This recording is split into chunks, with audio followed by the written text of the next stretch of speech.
من این زمانی بسکتبال بازی میکردم و شوتام خیلی قوی بود. هر موقعی که من دقت میکردم به شوت زدنم خراب میشد. به کورنر امیرپارسا نشاط خوش اومدید. امیرپارسا داستانگوییه که برای بیرون کشیدن آدم‌ها از رکود، برای اینکه به فکر وادارشون کنه، برای اینکه ترغیبشون کنه به تجربه کردن، داره از داستان و شبکه‌های اجتماعی استفاده میکنه. داستان ایده پردازم اینجوری بود. بعضی وقتا که فکر میکردم به این که فرمولشو در بیارم که این خلاقیت از کجا داره میاد، چه جوری داره میاد، پس ببینم که از منبعش کجاست که روش بیشتر خراب میشه، دیگه نمیومد. امروز به کوزی کورنر اومد تا با هم در مورد کوزی کورنرش صحبت کنیم. جای مختلف. مهمترینش موقع نوشتنه، موقعی که تمرکز میکنم که بنویسم و با نوشتن میاد همینجوری ایده مختلف. ببینیم خلاقیت توی این مسیری که انتخاب کرده برای تأثیرگذاری چه کمکی بهش کرده. و اونجا تازه میفهمی که خلاقیت معنیش ایده جذاب تبلیغاتی یا ایده جذاب محتوایی نیست. خلاقیت در زندگی ماست. ایده ها چطوری براش شکل میگیره؟ یه جای دیگه که شاید عجیب باشه برات ولی خیلی حالت خلاقانه خودم قرار میگیرم موقعی که توجه میگیرم. یک محتوایی میذارم که توجه میگیره. وقتی که مورد توجه قرار گرفته چه چیزهایی باعث شده که یک مسیر رو به رشدی رو طی کنه، تکراری نشه. در آوردن بازار تجربه و تفکر از رکوده. یا خدا. در مورد ایده ها، در مورد کار تیمی، در مورد مدیریت و توسعه ایده ها و افکار. الان میگی میخندیم ولی تو میشی یک شکارچی که دیگه حواسش به شکاره، به زندگیش نیست. با ابزار صدای دیگران و اون قصه گوییه شروع میکنم به ویدیو ساختن. در مورد عمیق شدن توی خود، شناخت خود و اثرگذاری که با این کار میتونیم روی دیگران داشته باشیم. چرایی که میخوای انتخاب بکنی، اون وای که در واقع برای تو نباید باشه، برای دیگران و این دنیا باید کار بکنه. اگه فکر میکنید این موضوعات ممکنه براتون جذاب و جالب باشه، با من و امیرپارسا نشاط همراه باشید.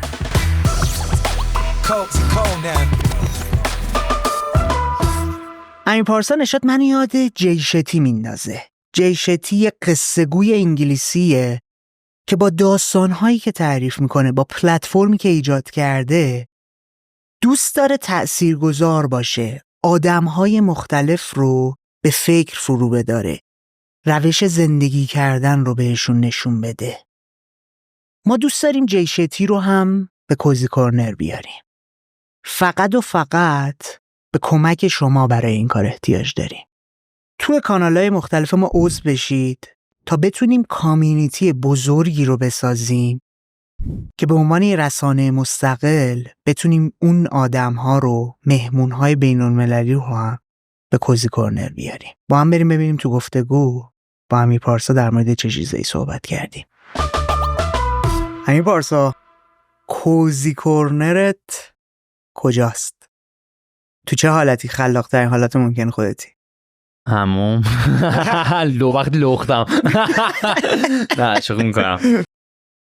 کوزی کورنرم، ببین منظورتون جاییه که ایده میاد یا اونجایی که روی ایده کار میکنم؟ فرقی نداره برای من میخوام ببینم که تو از دید خودت کجا اون موتور خلاقت داره قوی ترین کار خودش رو انجام میده. حالا اگه میخواد ایده برسه، ایده است. اگه داره توسعه ایده میکنه، پرورشش میده. جای مختلف. مهمترینش موقع نوشتنه، موقعی که تمرکز میکنم که بنویسم و با نوشتن میاد همینجوری ایده مختلف. یه استادی من دارم که فکر کنم مهمون شما هم بوده، آره، محمد معتمدی. اون یه چیزی به من یاد داد، اتوماتیک رایتینگ رو یاد داد بهم که خیلی بهم کمک میکنه. یعنی هر از گاهی اصلا قبل انگار مثلا وارم اپ دیگه، قبل از اینکه شروع کنم کارمو شروع کنم اتوماتیک رایتینگ نوشتن، ذهن کار میکنه. بعد که میشینم مینویسم ایده ها خیلی راحت میاد اصلا. و قبلش اینجوری نبودم. قبلش مثلا یه سری ایده ها سعی میکردم ببینمشون، تو ترافیک بودم یا توی دیالوگ با آدمو خیلی ایده میاد تو ذهن من، خیلی تو ارتباط کلا. یعنی وقتی دارم حرف میزنم یا توضیح میدم ایده مثبتی معمولا شکل میگیره تو ذهنم. یه جای دیگه که شاید عجیب باشه برات ولی خیلی حالت خلاقانه خودم قرار میگیرم موقعی که توجه میگیرم، موقعی که یک محتوایی میذارم که توجه میگیره. ایده میاد اون وقت؟ آره. ایده کجاش میاد؟ تو کامنت ها و اینا؟ نه از کامنت ها اینا نه. خیلی انرژی میره بالا، دوپامین ترشح میشه و دوپامین باعث میشه که مغز خیلی با انگیزه تر بگرده دنبال ایده. و وقتی که کلا من خیلی بالاترم، دوپامینم بالاتره، توجه گرفتم رو موادم، توجه مواد دیگه، واقعا مواد اعتیاد داره و وقتی رو موادم خیلی میتونم دنیا رو تغییر بدم واقعا. یعنی تو جلساتی که مثلا با بچهای تیم میریم یا کاری که میکنیم قشنگ مشخصه رفتارم دیگه که رو دوپامینم یا نه. و وقت چه جنسی میشه ایده ها؟ بستگی داره دیگه. یعنی خیلی بلند پروازانه و شجاعانه میشه، داری از خودت اجرایی ایده‌هایی که میتونم اجراش کنم. نه میخوام تفاوت ایده‌هایی که کلی داره میاد با ایده‌هایی که وقتی دوپامین راش داری خیلی هیجان زده‌ای میاد تو ذهنت، بدونم از چه جنسه. ببین جنسشون خیلی خیلی موقع بلند پروازانه است و چون یه سری از این ایده‌های بلند پروازانه به مرحله اجرا رسیده و دیدم که شد، پس یعنی در حد ایده نمونده هیچ وقت. این من هر ایده‌ای که من تو ذهنم یه زخمیش کردم همون اول، یه قدم واسش برداشتم که تو پروسه یعنی از ایده به اجرا رسیده باشه. فهمیدم. از تو دو لیست به دوینگ رسیده باشه و تو دیگه ستون دوینگ وقتی این کاری انجام شده زخمیش کردی دیگه میری واسش. آره آره دقیقاً. آره بعد خیلی جالبه که ما رو بالا نشون میدم بعد از که ضبط کردیم داریم همه جور تریلمون قشنگ کل ایده هایی که میاد، ایده پستا، ایده استوری، همه اینا روی تریلو هستش. واسه همین وقتی که ایده از تو دو میره تو دوینگ دیگه یه زخمی که شده یکم خیالم راحت‌تر میشه. من میگم ایده های بلند پروازانه ای هم بوده که 2 هفته دیگه پخش میشه. مثلا میدونید چی میگم؟ اولش خیلی بلند پروازانه بوده ولی 2 هفته دیگه از فیلم احتمالاً پخش میشه. و خب درد ایده بوده اولش. ایده ها میاد تو سرت جرقه میزنه، حالا دوپامین زیادی داره ترشح میشه، حالت خوبه، کیفوری. خب چطوری به شکارشون میری؟ چون ببین توی اون حالته وقت دوپامین راشو داری تجربه میکنی مثلا همزمان 20 تا صدای مختلف تو سرت داره میاد. بعد این کارو کنی، بعد این کارو کنی، من فلان بشه بیسا بشه. کدوم رو انتخاب میکنی؟ خودت رو رها میکنی میسپری بهش که ببینی اون تو رو کجا میبره یا آگاهانه؟ ببین الان که راجعش داریم صحبت میکنیم میتونم بهت اصولیشو بگم که چی کار میکنم، ولی شاید تا 2 ماه پیش نمیدونستم جواب این سوال رو و پیش میرفت. من این زمانی بسکتبال بازی میکردم و شوتام خیلی قوی بود، شوتای خیلی خوبی میزدم، از هر جا میزدم خیلی خوب بازی میکردم. به دوران بچگی دارم میگم تو محبتام بازی میکردیم و یه مربی داشتم دوستم بود کیومرث، اون بهم خیلی یاد میداد. خوشم بسکتبال حرفه‌ای بود و هر موقعی که من دقت میکردم به شوت زدنم خراب میشد. موقعی که مثلا فکر نمیکردم و شوت میزدم همش گل میشد، ولی دقت میکردم که من دارم چیکار میکنم، دستم کجای توپ گذاشتم، چقدر دارم فشار وارد میکنم، خراب میشد. خب و این داستان ایده پردازی من چند وقت داشتی کار میکردی؟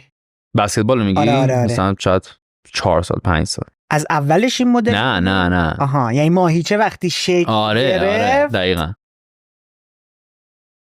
داستان ایده پردازی اینجوری بود. بعضی وقتا که فکر میکردم به این که فرمولشو در بیارم که این خلاقیت از کجا داره میاد، چه جوری داره میاد، پس ببینم که از منبعش کجاست که روش پیش خراب میشه، دیگه نمیومد. موقعی که دنبال ایده بودم ایده نمیومد، ولی موقعی که دنبالش نبودم خودش میومد و کارشو پیش میبرد. یعنی دقت نمیکردم بهش، با تو ماهیچه شکل گرفته بود. باز استاد عزیزم محمد معتمدی مایند مپینگ که یادم داره خیلی با نوشتن. ببین کلاسه محمد بذار اصلا که همچنین موضوع برای صحبت کنم. اولش که شروع شد گفتم ای چرت و پرت نمیدونم نفس عمیق بکشین و نمیدونم فلان. گفتم بابا نمایشیه تا چیزی باحال یادمون میده ایده بیاد بابا استوری بذاریم، این چیه داری میگی نفس عمیق بکشین و فلان. اما اول ناامید شدم که راجع به ذهن و آرامش و وجود و الهام و گفتم بابا چرت و پرت دیگه. به مرور که رفت و خودمو سپردم به تایم کلاس و اون در واقع ذهن محمد خیلی جای عجیبی منو برد و اون حالا اسمشو گذاشتیم اینر کریتیویتی که خلاقیت درونیه دیگه، میدونی در درون تو شکل میگیره و اون منبع الهامه که از درونه رو باید درست بکنی. یعنی نفس عمیق واقعا به ایده کمک میکنه. اصلا یادم جلسه اول دوم بود میگفت اتاقتون رو مرتب کنین، گفتم بابا ولم کن تو رو اتاقتون مرتب، چیزایی که نمیخوایم بریزیم دور، گفتم بابا ولم کن بابا تو هم زرد شد بی خیال تو رو قرآن. نکته بگو، 4 تا فرمول بگو، این کارو کنی ایده میاد، اون کارو کنی ایده میاد، ایده رو تکنیکالی با من حرف بزن. بعد دیدم نه واقعا میاد، واقعا اتاقت رو مرتب کنی ایده میاد، واقعا ذهنت خالی شد. تو از این هم نبودی که مثلا کلاس اولت بوده باشه؟ نه بابا آره بابا، من دیدم که هر دوره خلاقیتی که وجود داره امیر پارسا نشد. آره دقیقاً. آره خب برم ببینم. آره برم چه جوریه. ولی جالبه دیگه، محمد با ساده ترین ابزار که نوشتنه و ذهنه بهت یاد میده که بتونی خلاقانه رفتار بکنی و خلاق باشی. و به طور مثال بازی حرف جالبشو باید بزنم، داشت میگفتش که این به من خیلی کمک کرد در تفکر خلاقانه. ارتباط ما خیلی وقتا خلاقانه نیست، ارتباط من با مادرم با برادرم خلاقانه نیست، خیلی ثابته. خیلی من با مامانم زنگ میزنه جانم چطوری، خوبم تو چطوری، مامان پدی چطوره، چه خبر، کجایی، چیکار میکنی، باشه خدافظ. بابام زنگ میزنه خوبم مرسی، شما خوبی، خدافظ خدافظ. خلاقیتی تو این ارتباط وجود نداره. ولی یه جایی که یه خلاقیت نشون میدی، زنگ میزنی، یه کاری میکنی، یه کار جدیدی میکنی، خلق میکنی یه کار جدید، میبینی چقدر باحاله. و اونجا تازه میفهمی که خلاقیت معنیش ایده جذاب تبلیغاتی یا ایده جذاب محتوایی نیست. خلاقیت در زندگی ماست. بله. خلق کردن در قدم به قدم زندگی ما هست. کلاً دنبال چی تو این خلاقیته؟ تو این خلاقیته که دنبال موادم هم دیگه، توجه لذت دنبال مطامم. بحث توجه بود. من داشتم میگفتم موقعی که من توجه میگیرم خیلی حالم خوبه، موقعی که ریاکت میگیرم، ریپلای میگیرم یا کامنت خوب میگیرم. محمد میگفت باید متاتو عوض کنی. متا داری میزنید باید متاتو عوض کنی. متات نه متا باشه. اینکه چرا دارم روی حالا چرا خلاقیت دوست دارم، سوالت این بود در واقع دیگه. برمیگرده به اون چرایی که من دنبالشم همیشه. چیه؟ که در آوردن بازار تجربه و تفکر از رکوده. یا خدا بریکدانش کن. در آوردن بازار و تجربه بازار تجربه و تفکر از رکود. از رکود؟ فکر کنم گفتی از روح. یه لحظه قشنگ من اینطوری شد از رکوده. به خاطر اینکه خیلی توجه کلا، من فکر می‌کنم توجه آدمیزاد و انسان در این زمانی که داریم زندگی می‌کنیم از خودش خیلی برداشته شده و به تصویر خودش خیلی بیشتر میپردازه، با آنچه که دیگران میبینن بیشتر میپردازه، با آنچه که دیگران فکر میکنن راجبش میپردازه، با آنچه که خودش راجبه که دیگران راجبش فکر میکنن بیشتر از این که خود واقعش باشه میپردازه. میدونی به اینا خیلی بیشتر داره میپردازه و این باعث میشه که تو تفکر نکنی یا خیلی در سطح تفکر بکنی، تجربه نکنی، چون حس جا موندن داری میکنی و ترجیحت اینه که در همون نقطه همین که برای خود ساختی که داری توجهت رو میگیری یا متوجه منظورم میشی. من فکر میکنم خیلی همون تو این استیج موندیم و بازار تفکر و تجربه زندگی زیستن زندگی در واقع تو رکوده. چرا باید این اصلا موضوع برای تو دغدغه باشه؟ ببین چون خودم دیدمش دیگه، یعنی وقتی که میتونم یعنی یه چیز شخصی بوده برای خودت. آره می‌خواستی خودت از اون رخوته بکشی. رسالت هم میبینم این موضوع رو، رسالت هم میبینم که آنچه که تجربه کردم از احساس زیستن زندگی و تفکر یه پله پایین‌تر از سطح خیلی لذت بخشه، خیلی باحاله و برای من کار کرده و شاید برای بقیه هم کار بکنه. و رسالت خودم حداقل تو این دوره از زمان گذاشتم که قدمی که برمی‌دارم در راستای حال تولید محتوا یا هر کاری که دارم میکنم آدم‌ها رو همراه بکنم. حالا من یک رسانه‌ای دارم، یه سری آدم تو این رسانه وجود دارن که دارن میبینن، از این نگاه‌ها استفاده بکنم در این راستا. چه KPI برات مهم بوده؟ چه مؤلفه هایی تو این کشیدن آدم ها از اون رخوت و رکودشون بیرون و به جای زیست کردن وارد زندگی کردنشون برای شخص تو اهمیت داشته. ببین KPI تو هیچ وقت نمیتونی ببینیش. یعنی یه حرفی جالبیه باری که به من زد، گفتش که تو اونقدری که فکر میکنی برای آدما مهم نیستی، ولی خیلی بیشتر از اون چیزی که فکر میکنی روشون تاثیر میذاری. سینا سایی گفت اینو و خیلی درست بود. من یه جاهایی یه حرفایی زدم که اصلا برای خودم اهمیت نداشته، صرفا یه حرف بوده و اون حرف زندگیه که ممکنه تغییر داده باشه یا یک تاثیر بسیار زیادی روش گذاشته باشه. آگاهانه اون حرف رو زدی؟ نه. میدونی تو وقتی یک تعداد زیادی نگاه روت هست و دارن میبیننت، اون بینش ها یکی نیستش که مثلا 700,000 نفر یکسان که جلوت نشستن که تو بخوای با همشون یک جور حرف بزنی. یه حرفی میزنی برای یکی بامزه است، برای یکی بی‌مزه است، واسه یکی کار میکنه، واسه یکی نمیکنه، واسه یکی جذابه، واسه یکی جذاب نیست. و مهمترین چیز اینه که تو بتونی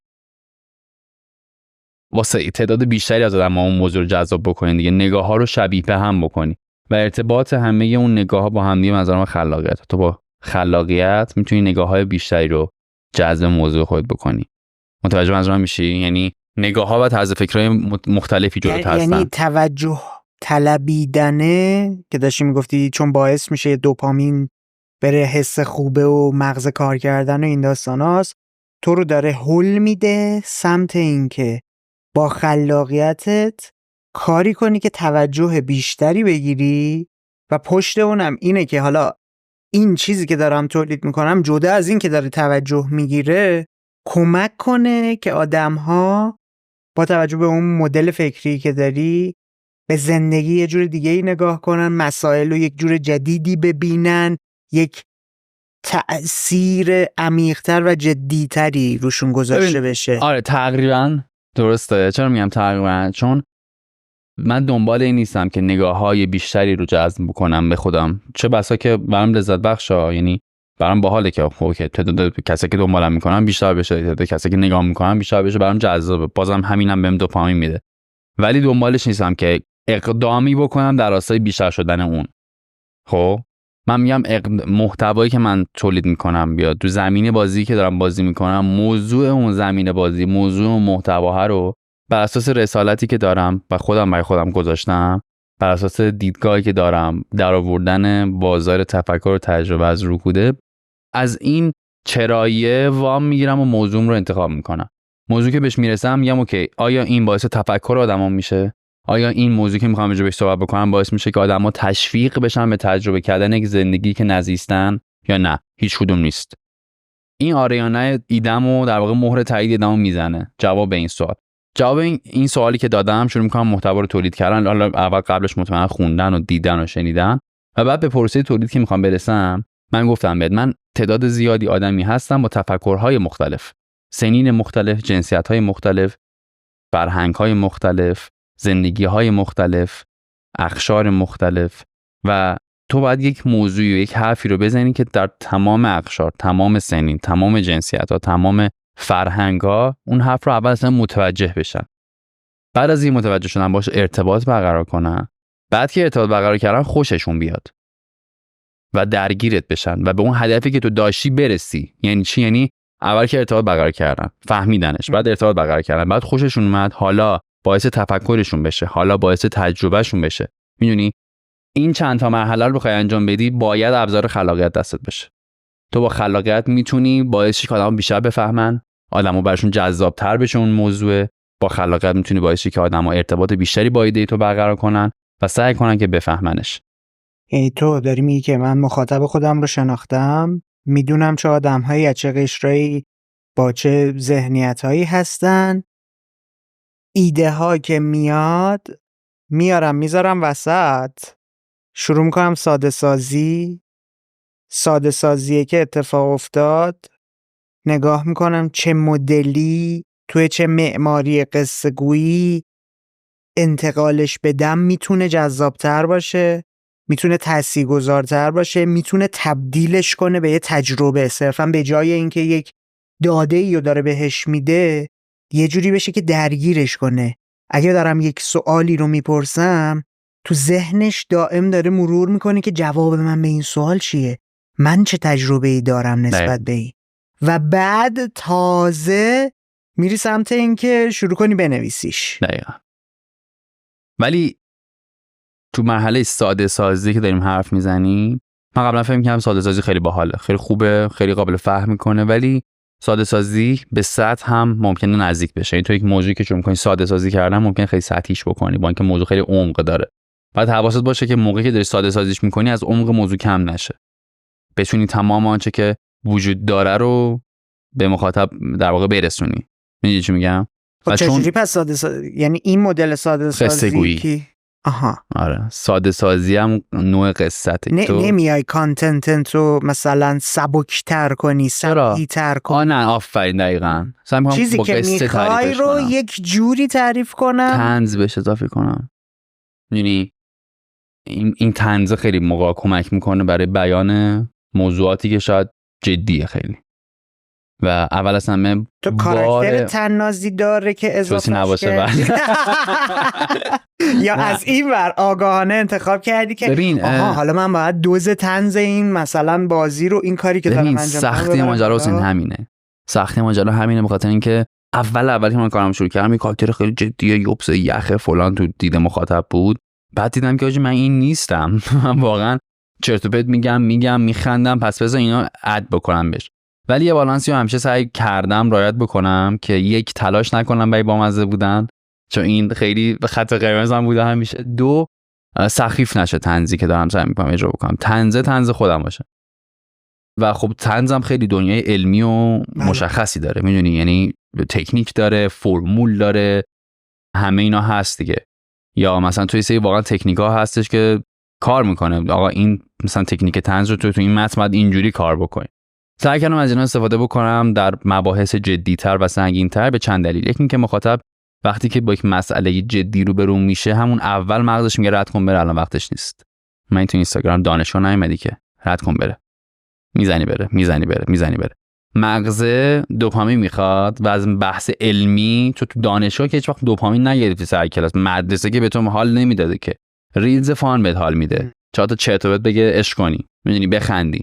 واسه همین طنز که اضافهش میکردم مغزشو نگه میداشتم روی محتوای خودم. گفتم بهمون میخوام یه چیزی باحال بهت بگم، با شوخی نگرش میدارم، با سوالی که مطرح میکنم اول قصه درگیرش میکنم که سوال تو هم هست یا نه، برای جالبه که بدونی یا نه، یه حس فومو بهش میدم که اگه رد کنی بره از دست میدی این موضوع رو. و اینجوری گیرش میندازم و آروم شروع میکنم قصه‌مو تعریف کردن. و موقعی که دارم قصه‌مو تعریف میکنم توش بالا پایین تعریف میکنم. اولش بالاست، یکم میام پایین، دوباره میرم بالا، نقطه پیک دارم، این دیگه باحال دارم، یه کاری میکنم تا آخرش درگیر بشه. آرکا رو میشینی طراحی میکنی تنهایی؟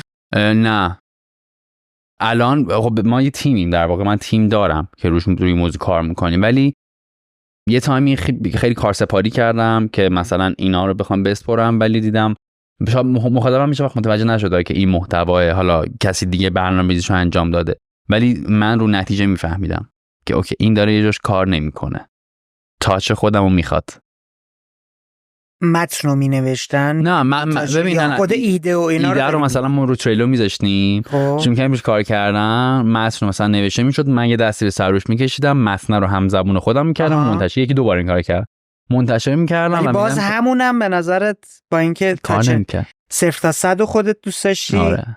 نمیدونم، حالا ذهن من بود که میگفت این کار نمیکنه. شاید رقص با کاره بوده، شاید که جذابیت بیشتری برات داشته، شاید که اون احساس لذت رو نداشت. آره شاید.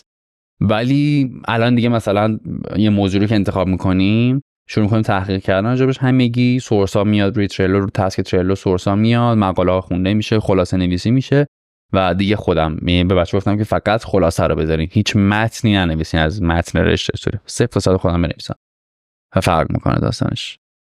چقدر زمان میذاری برای آرندی؟ گفتی منابع اون میام بچه‌ها. ببین ما اول هفته اینا تا چه کاره ها از بعد اکانت پریمیوم باید بخریم. ما اول هفته جلسه داریم با بچه‌ها، شنبه ها و چهارشنبه، اول هفته آخر هفته. حتی شنبه ها رو کردیم جمعه ها جدیدن، ولی خب اول هفته جلسه که داریم موضوعات هفته مشخص میشه تقریبا، موضوعات روزمره‌مون ها، موضوعاتی که قابل تحقیق و آرندیه. 2 تا 3 تا موضوع مشخصه، از روی حالا ترلو ایده هایی که وجود داره یا ایده های نوعی که به ذهنمون رسیده رو اول هفته با هم دیگه به اشتراک میذاریم. یه سرچ اولی رو ایده ها انجام میدیم، اگر قابل تحقیق کردن باشن، مقالات خوبی راجبشون باشه و جذاب باشن، میرن توی ایده های همون هفته تصویب میشن. نباشن سریع عوض میشن. ایده رو عوض میکنیم، راجع به فلان موضوع حرف بزنیم. ایده که مشخص میشه بر اساس اولویت روزی که هستش، به طور مثال ما دوشنبه قراره به یک موضوعی صحبت بکنیم، از جمعه شروع میشه تحقیق کردن، شنبه یک شنبه، دوشنبه صبح ما دیگه سورسامون همه چی آماده است، خلاصه‌اش آماده است. دوشنبه صبح تا بعد از ظهر رو محتوا کار میکنیم، تولیدش میکنیم و شبش هم پابلیش میشه. فاصله تولید تا پابلیش خیلی کمه که تازه باشه. کاملا سوار میشی بعد تازه آره. یعنی اینطوری نیستش که از اول شروع کنی نوت برداری کردن و نوشتن. کاملا آگاه میشیم راجع به موضوع، مواردش رو می‌بینیم. شیرجه عمیقه رو میزنی، میذاری خب حسابی تغذیه کنی از ایده، از اطلاعات. بعد به جایی میرسی میگی حالا فکر میکنم میتونم راجع به صحبت کنم. و خیلی وقتا هم هستش ایده های سنگینیه، ممکنه که 2 هفته طول بکشه. یعنی مثلا ما چهارشنبه قراره که محتوایی رو بذاریم، تا چهارشنبه که میرسه مثلا یکی از بچه‌ها میگه آقا یه کتاب من پیدا کردم خیلی باحاله، میگم اوکی اینو کتاب رو بخونیم، هفته 2 هفته دیگه بریم راجع بهش صحبت میکنیم. موقعی که میبینیم موضوع ریسکی مخصوصا و قابل بحثه، خیلی سعی میکنیم که بیشتر عمیق بشیم توش. این راجع به محتواهایی که حالا میگم محتواهایی که با موضوعیت خاصی وجود داره. خیلی وقتا محتواهای ما که اصلا خیلی هاشا پیج من از طریق همون محتوا بشناسن، با صدای دیگران و تجربه دیگرانه که اونا دیگه حالا بحث تحقیق و اینا بیشتر نیست، بیشتر بحث تجربه است. ولی همون هم تو استوری تلینگش تو داری یه خطی که اونور هست رو، یعنی تو استوری تلینگ خودت تو قصه گویی با صدای بقیه هست. دقیقاً یه بار که کسی که من وایس داده بود گفت کارگردانی داریم. آره یه بار یکی گفتش که ترسیدم ویدیو رو دیدم، گفتم چرا تو صدات بودت واقعا. بعد من صداها رو دیگه متوجه نمیشم کی فرستادین. من پروسه ویدیوها ساختش اینجوری میشه که من استوریاشو میذارم و مثلا 15000 تا دایرکت میاد که آقا راجع به موضوع نظر دارم. من 2 روز دارم دایرکت میخونم، دایرکتایی که میخونم مثلا به 300 نفر میگم وایس بفرستم و ازشون یک سری سوال میپرسم. آره موضوعاتیه که خیلی توش تخیل میشن. یا اونا که میخونم مثلا به 300 نفر میگم که وایس بفرستم و اون 300 نفر براشون 5 تا سوال 4 تا سوال فرستادم. یعنی مسیجم اول هم تشکر کردم که نوشتن، بعد سوالا رو نوشتم، میگم میشه توی وایس به این سوالا توی واتساپ به من جواب بدین، واتساپ بیزنس جواب میدن. مثلا یهو چه میدونم 600 تا وایس میاد، 500 تا وایس میاد، یه هفته تو باید وایس گوش کنی و وایسایی که گوش میکنی انتخاب میکنی، مثلا 20 تاش انتخاب میشه از اون 600 تا وایسی که اومده. اون 20 تایی که انتخاب میشه رو دیگه تو ذهنت تو میدونی چه جوری باید بچینی. شروع ویدیو با این صدا باشه، وسطش با این صدا باشه، پیکش با این صدا باشه. بعد همیشه یه صدا هست که میدونم این صدا کار کل ویدیو رو انجام میده. یعنی یه حرف توش یکی زده، میگم خب این همون حرف است که ویدیو رو جمع میکنه دیگه. اصلا پوینت ویدیو همینه. و یه اندینگ با حالا بر اساس صدا واسش میذاریم. دیگه میتو پرسه ادیتو شروع میکنه ادیت کردن و خب چون کسی که داره وایس میده خیلی منومن میکنه یا یه حرفی میخواد بزنه، شاید مثلا من خیلی یه جوری میچینم که خیلی سریع وایسا گفته بشه تو ذهن مخاطب بمونه، چون داره اینستاگرام چک میکنه وسطش که مثلا نیومده بلیت بخره بشینه ببینه که آمادهش نیست، من باید آمادهش کنم. و یه باری که مثلا هم کسی که وایس فرستاده بود بعد اینو می‌خواستم بگم توی اون بلبشویی به وجود میاد دیگه من نمیفهم این صدای کیه. موقع ادیت هم اسم طرف نیستش که فایل صدایی، که یه صدای مثلا کد دیگه، اصلا گوش فقط حرفه برام مهمه نه صدایی که. خیلی وقتا مثلا طرف میگه آقا من اینقدر بعد وقت گذاشتم وایس گذاشتم تو برام وایس من استفاده نکردی. گفتم من وایس تو رو استفاده کردم، حرف تو استفاده کردم، حالا حرف دیگه اومد تو ویدیو تو ذهن من بوده ولی شنیدن همون حرفم به من مسیر داده در این ساختن ویدیو. پس بدون کار خودت که اگر به قصد دیده شدن این وایس رو دادی اوکی، به قصد نرسیدی ولی اگر می‌خواستی کمکی بکنی یا تجربه‌تو به اشتراک بذاری کار خودت کردی. به من گفتش که من خیلی ترسیدم و اینا، تو اصلا حرف منو عوض کردی تو ویدیو. گفتم چه عوض کردی؟ گفت یعنی اول جمله‌مو بردی آخر رو بردی اول. گفتم خب منظور رو رسوندم. گفت آره ولی خیلی من اصلا داشتم فکر می‌کردم خودت چجوری تغییر دادی این صدا رو اینجوری جمله رو چیدی. واسه همین آره دیگه، یعنی با ابزار صدای دیگران و اون قصه گویی شروع می‌کنم به ویدیو ساختن. خیلی هم پروسه سخت و چرا شخصی داری میزنی به تن؟ یعنی چی؟ یعنی وایسا رو تک به تک خودت گوش بدی؟ ببین ادیتش زیر نظر خودت آره باشه. چون که چند تا موضوع وجود داره. یکی پرایوسی مخاطبه که یک حرفی که زده به من زده، نه به ادیتور یا کسی دیگه. با همین پارسا داشته صحبت میکرده. یکی این موضوعه. موضوع دوم اون نگرش و بینشیه که من میدونم کدوم وایس کار میکنه، کدوم وایس کجا باشه باحال تره. میدونی الان مثلا من 4 ساله دارم اینقدر صدا گوش میدم، وایس گوش میدم، دیگه دستم اومده کدوم وایس کار میکنه، کدوم وایس برای اول ویدیو خوبه، کدوم وایس واسه آخر ویدیو خوبه. خب یه کسی که شاید کار مثلا تصویر و صدا انجام میده ممکنه که دیدگاهش فرق داشته باشه با دیدگاه من و مخاطبم. من مخاطبم میشناسم و برای اونا دارم ویدیو رو میسازم دیگه. به همین خیلی کار سخت و احمقانه بله بله کار خیلی سختیه. آره خیلی کار بدیه به خاطر اینکه تو 15,000 تا دایرکت بخوای چک کنی در بهترین حالت میگی مثلا هر کدومش 1 دقیقه زمان تو رو بگیره. 15,000 ببین دقیقه مثلا 15,000 تا که دارم میگم حالا همه استوری 15,000 تا نیست، مثلا موضوعاتی که موضوعات خیلی نه اصلا هر چی تو آره. اصلا بگو 1000 تا. نه 1000 تا که بیشتره. خب ببین 1000 دقیقه میشه چقدر؟ میشه 15 ساعتش میشه 900 دقیقه، تقریبا 17 ساعت زمان فقط تو باید بذاری بخونی برای دایرکت چک کردن که بین اونا مثلا 300 تا رو انتخاب کنی که بعد اونا 5 دقیقه وایس برای تو بفرستن. اون وایس طولانی میشه دیگه، یعنی اصلا بعضی وقتا من 1 ماه طول میکشه مثلا بچهای تیم میگن چی که حاضری همچین سختی رو به جون بخری. ببین همون هدف هست اول از همه، بعد اینکه کارمه دیگه، دنبال چیزی باشم کارم اینه و نوع محتوایی که من تولید میکنم. تو اومدی آدما رو از رخوتشون کشیدی تجربه و زندگی کردن رو براشون ایجاد کردی. چی داره به تو اضافه میکنه؟ چی داره به من اضافه میکنه؟ من هم دارم بزرگ میشم تو این مسیر. یعنی چی این حرف؟ اول که من کارم شروع کردم ویدیو میساختم، پیج من خیلی جلوتر از خودم داشت میرفت.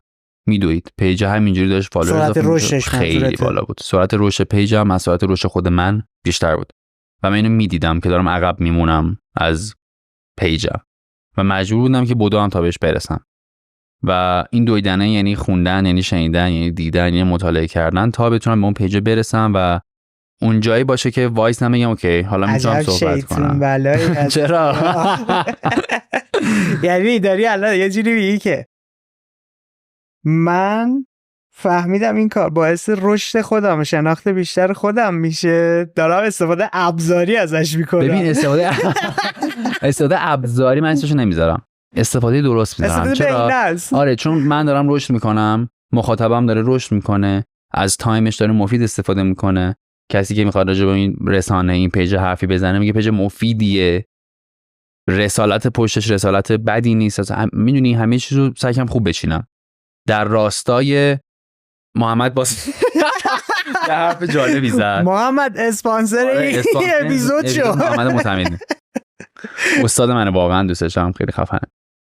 گفتش که تو چرایی که میخوای انتخاب بکنی، چرایی اون وایی که در واقع برای توه، برای تو نباید باشه، برای دیگران و این دنیا باید کار بکنه. یعنی تو وقتی یک چرایی رو میخوای بهش برسی، دهنمون هم سیوی شد بهش برسیم با محمد. من به محمد گفتم من میخوام این چرایی رو پیدا بکنم. گفت کار سختیه ها. گفتم که اوکی باید پیداش کنم، کار یه روز 2 روز نیست. گفتم اوکی خب ببین از اون روزی که ما این پروسه رو شروع کردیم که به این چراییه برسیم، شب و روز برای من نمونده بود. باورت نمیشه. شب قبل خواب فکر می‌کردم خدایا آمدنم بهره چه بود. صبح بیدار میشدم خدایا من برای چی بیدار شدم الان، خب چیکار قراره بکنم؟ دیوونه داشتم میشم. 3 جلسه از تراپی من که میرفتم پیش تراپیست درگیر این موضوع شدم. گفتم آقا موضوعات بچگی رو ول کن، بیا ببینی من چرا اومدم به این، من کارم چرایی من چیه. و اون چرایی بنزینت میشه برای ادامه روزه. چرایی میشه آن چیزی که تو براش میفهمی که وجود داری و انگیزه میده بهت و دیگه داون نمیشی، حالت بد نمیشه. اون چرایی رو بفهمی انگار یک سوخت دائمی واسه شده بهت دیگه، همیشه سوخت داری و همیشه انرژی داری. و این چراییه باید در رابطه با دیگران و دنیا باشه. تو نمیتونی بگی من این کارو میکنم چون دوست دارم، میدونی، چون دارم پول در میارم، چون دارم حال میکنم، چون دارم توجه میگیرم. اینا چرایی تو نیست. یک چرایی باید پشتش وجود داشته باشه، یک رسالتی پشتش وجود باید داشته باشه.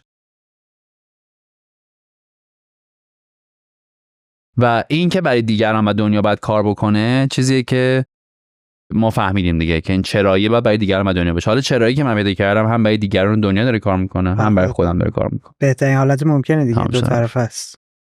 میتونیم بگیم که تو از یه جایی آگاهانه وقتی متوجه شدی که مرکزی توجهی هستی، یه جامعه‌ای دورت شکل گرفته، انتخابت این شد که بتونی آدم مؤثرتری برای اون جامعه و اجتماع اطرافت باشی. انتخاب و اجبارم این شد دیگه. چرا میگی اجبار؟ بخاطر اینکه تو دید قرار گرفتی، خب، و یک میزان توجهی رو هست که این میزان توجه رو تو تعیین نمی‌کنی. تو داری راهتو میری، قدمتو میری، یهو 1000 نفر میان نگات میکنن، یا مثلا تو یک مشکلی واسه به وجود میاد چون تو دیدی مشکل خیلی بزرگتر در جامعه دیده میشه و نگاه‌ها رو بیشتر میشه. یعنی چی میگم؟ یه تکونی میخوری، بیشتری میفهمن، واسه بحث امنیتی ده مشکل پیش میاد، یهو همه نگاه‌ها تیز میشه رو این کی شد چیکار کرد. میدونی اینا اجباره دیگه. من که اگه به خودم باشه یک مشکل واسه پیش میاد، ترجمه میکنم کسی از نفهمه که بدون استرس بتونم حلش کنم. میدونی؟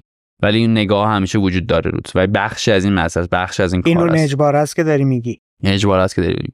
این نگاه اجباراً روت هست و انتخابم هست. با حال من دوستش دارم. نمیگم بدم میاد از این که نگاه یا هست حالا مرکز توجه من خیلی با حال میکنم باشه، ولی سعی کردم استفاده درست بکنم دیگه از این نگاهه. نگاه ها رو به سمتی بکشونم که دوست دارم خودم همون برای نگاه کنم ببینم. تو وقتی شروع میکنی اینو تمرین کردن دیگه نگاهت به زندگی، نگاهت به خودت، نگاهت به اتفاقات پیرامونت تغییر میکنه، کامل عوض میشه. دائم میخوای آدم حل مسئله میشی. نه، قبل این دائم میخوای بگیری رو هوا بقاپی که بعد حالا بیای تازه تجزیه تحلیل کنی که بری حل مسئله کنی. من یعنی شکارچی فوق‌العاده. بعد تو رابطه که بودیم مثلا صحبت که میکردیم، دعوامون که میشد، وسط بحث یا من پوشی برمیداشتی شروع میکردم نوشتن مثلا ایده بنده خدا چه چیزی رو ترجمه کرده. میگفت تو مریضی، تو دیوونه، اینا نباید حرف نزنی. بابا یه لحظه یه ایده اومد دیگه، حالا چیکار کنم نمیدونم. اگه میخوای حواسم به حرفات باشه بذار بنویسم ایده رو که بدونم یه جا هست خیالم راحته. و این شکارچیه خیلی وقتا به کمکتی که میکنه هیچ خیلی وقتا باعث میشه روابط رو از دست بدی. سر همین چیزا از دست رفت. ببین مکلفه میشد طرفی که بنده خدا هر چی میشد من ایدم و بده میدونیم. الان میگی میخندیم ولی تو میشی یک شکارچی که دیگه حواسش به شکاره، به زندگیش نیست. تو جنگلی که انقدر زیباست. نه من اینو نمیتونم ازت بپذیرم. چرا؟ تو صحبتات تو الان اینجوریم. اون موقع اینجوری نبودم. اون موقع فقط دنبال شکار بودم. آها الان اینطور. الان فهمیدم که اوکی، باید دغدغه‌های درونی باشه، باید من خودم یه ارتباطی با اون موضوع بگیرم. تمام شده رفت. باید زندگیش کنم که بتونم صحبت بکنم راجبش. قبلا فقط دنبال شکار، دنبال ایده بودم که اوکی این چیه بزنم، اصلا نمیدیدم. برای همین هنوز جواب میدی؟ یعنی چی جواب میدی؟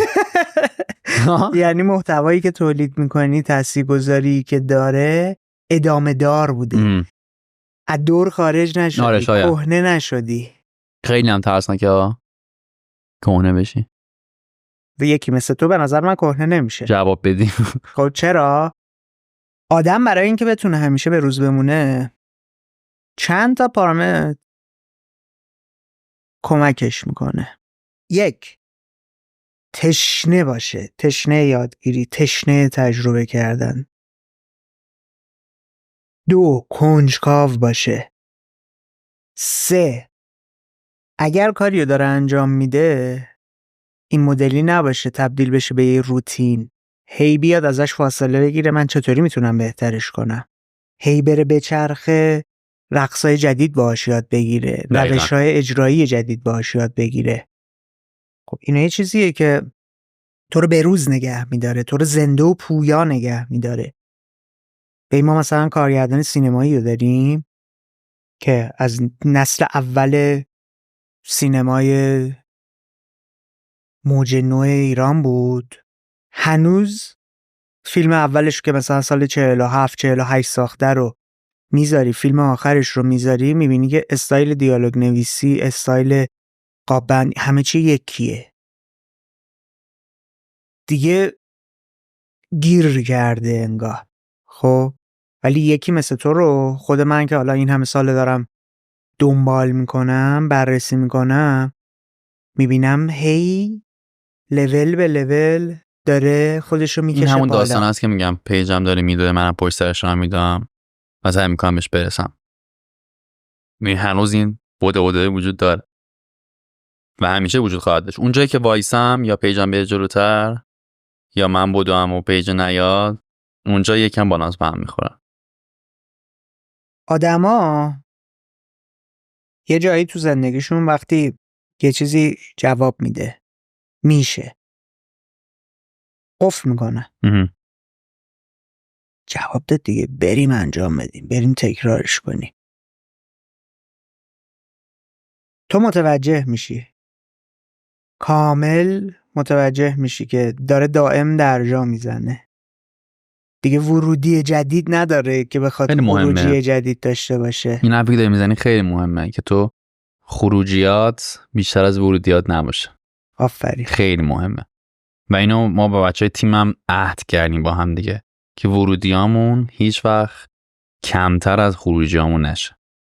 راجع به کلاس‌های مختلفی که میریم، دوره‌های مختلفی که میریم، روژین یه جوری کلاس میره، بچهای تیم خلاقیت، من اسم رو دیگه نمیگم، بچه‌ها هم جدا داری میفرستی. آره. دوره‌های مختلف. آره. یعنی اینطوری نیستش که اینو از کجا می‌دونی؟ الان داری میگی دیگه. آره خب یعنی این مدلی نیستش که نه دیگه من خودم فقط برم یاد بگیرم. اتفاقا بچه‌ها مهمتر از خودمن. واقعا مثلا بقیه بچه‌ها رو نمیگم یه وقت بیادبی نشه، یعنی ناراحت نشن. نه بابا اوکیه، بچه‌ها خودشون هد هانت نشن. ما روژین رو اسمشو چند جا گفتیم و بعد دیگه می‌دیدم چه پیشنهادکاری داره واسش میاد. چجوری پیداش که فامیلیش هم میگفتی؟ ببین نه عکسشو مثلا تو پیج گذاشته بودم و مثلا تشکر میگم تگش کرده بودم و اینا، دیگه می‌دیدم اوکی مثلا که خطرناک شده بیشتر. آسامو رو نکنم. آره دیگه واسه همین اصلا همشون آسان واقعا، ولی تجربه شد دیگه که بقیه رو در خفا تشکر کنم ازشون.